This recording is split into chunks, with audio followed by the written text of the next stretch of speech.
Meals chapati రోటీ కాకుండా సంతృప్తిగా rice కూడా తినవచ్చు. Doctor rice, sugar free rice, doctor rice, diabetic rice, sugar పెంచని బియ్యం, డాక్టర్ రైస్. వాస్తవంగా జగన్మోహన్ రెడ్డి గారిని చూస్తే భయపడటం అనేది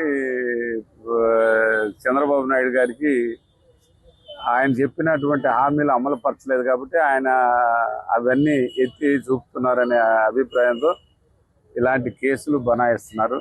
రెండోది, చిత్తూరు వెళ్తే మామిడికాయలు మొత్తం రోడ్డు మీద పడేస్తున్నామన్నారు.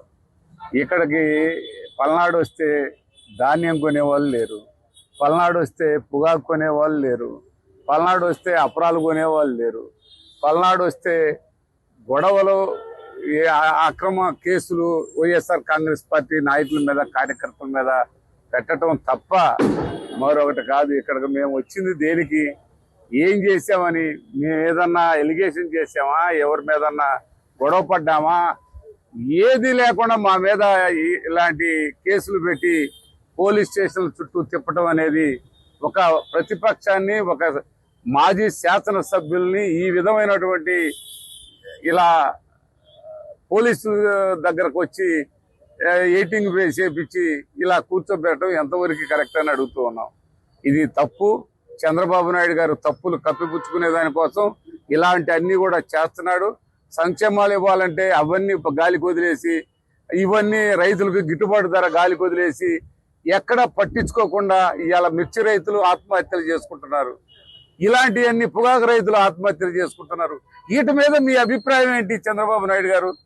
ఇలాంటి వాటి మీద మీరు ఏమి ఇస్తున్నారు? ఎలా రైతును ఆదుకుంటున్నారు? రైతులను ఆదుకునే ప్రయత్నం చేయండి, అంతేగాని మాజీ ఎమ్మెల్యేలని, మాజీ ముఖ్యమంత్రులని మీరు ఇలాంటి నిర్బంధం అయినటువంటి కేసులు, అక్రమ కేసులు బనాయించడం కరెక్ట్ కాదని ఈ సందర్భంగా తెలియపరుస్తున్నాం. వీళ్ళు ఇక్కడ మమ్మల్ని పిలవటం కూడా కరెక్ట్ కాదండి. అసలు ఏం చేసామని పిలిచారు? అసలు మహేష్ రెడ్డి గారు ఏం చేశారు, బ్రహ్మనాయుడు గారు ఏం చేశారు, ఏం చేశారని పిలిచారండి? అది ఒకసారి గమనించాల్సిన అవసరం ఉందని. ఇలాంటి కేసులు బనాయిస్తే బెదిరే పరిస్థితి అయితే లేదు. కంపల్సరిగా రైతుల పక్షాన, ప్రజల పక్షాన వైఎస్ఆర్ కాంగ్రెస్ పార్టీ పూర్తి స్థాయిలో పోరాటం చేస్తామని ఈ సందర్భంగా తెలియపరుస్తున్నాం. 113 మందికి నోటీసులు ఇచ్చారని మీరు అంటున్నారు. 113 మంది కాదు, 10 లక్షల మందికి నోటీస్ ఇచ్చినా జగన్మోహన్ రెడ్డి గారు ఏదైతే ప్రజల పక్షాన నిలబడి పోరాటం చేయాల్సిన బాధ్యతను ఆయన నిర్వర్తిస్తున్నాడో అది ఆగేది కాదు.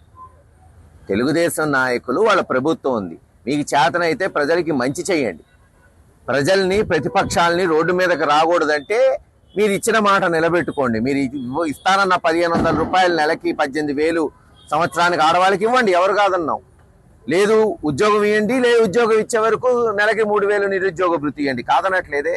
సక్రమంగా అమ్మఒడి పేరు మార్చారు, తల్లికి వందనం ఇవ్వండి అందరికీ. లేదు రైతు భరోసా, దానికి పేరు మార్చారు, పోనీ ఆ డబ్బులు ఇవ్వండి.